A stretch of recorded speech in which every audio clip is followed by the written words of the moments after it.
Hello, good morning class. Today I am going to continue your exercise 5.2 question number 3. Convert the given complex number in polar form. First question is 1 minus I. Here we are comparing the real part and the imaginary part. Compare the real part with r cos theta which is equals to 1 and r sin theta which is equals to minus 1. On squaring and adding we get r square cos square theta plus r square sin square theta is equals to 1 square plus minus 1 square, that is taking r square common. Sin square theta plus cos square theta is equals to 1 plus 1. Sin square theta plus cos square theta is your 1, the trigonometric identity. So the value of r is root 2. Now putting the value of r in r cos theta and r sin theta, that is root 2 cos theta is equals to 1 and root 2 sin theta is equals to minus 1.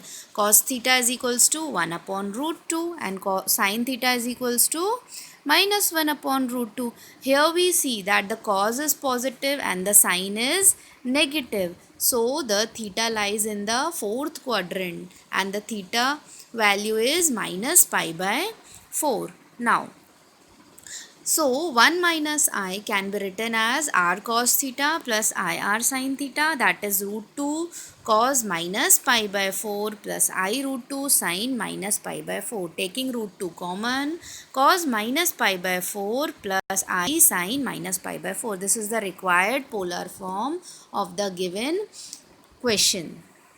Next, minus 1 minus I. Here also we are comparing the real part and the imaginary part. R cos theta is equals to minus 1 and R sin theta is equals to minus 1. Squaring and adding both sides, we will get the value of R which is equals to root 2. Now, root 2 cos theta is equals to minus 1. So, cos theta is equals to minus 1 by 2. Root 2 sin theta is equals to minus 1. Sin theta is equals to minus 1 upon root 2. So, the value of theta here is minus pi by 4, as sin theta and cos theta both were negative. So, they lies in the third quadrant. So, here we see that theta is equals to minus pi by 4, that is minus 3 pi by 4. So therefore minus 1 minus I can be written as r cos theta plus I r sin theta, that is root 2 cos minus 3 pi by 4 plus I root 2 sin minus 3 pi by 4, that is taking root 2 common, cos minus 3 pi by 4 plus I sin 3 pi by 4. This is the required polar form of the given question. Question number 6, minus 3. Here we see that there is the real part only exists, no imaginary part. So let r cos theta is equals to minus 3 and r sin theta is equals to 0 here. On squaring and adding, we get r square cos square theta plus r square sin square theta is equals to minus 3 square, that is r square sin square theta plus cos square theta is equals to 9. R square is equals to 9. R is equals to root of 9, that is 3.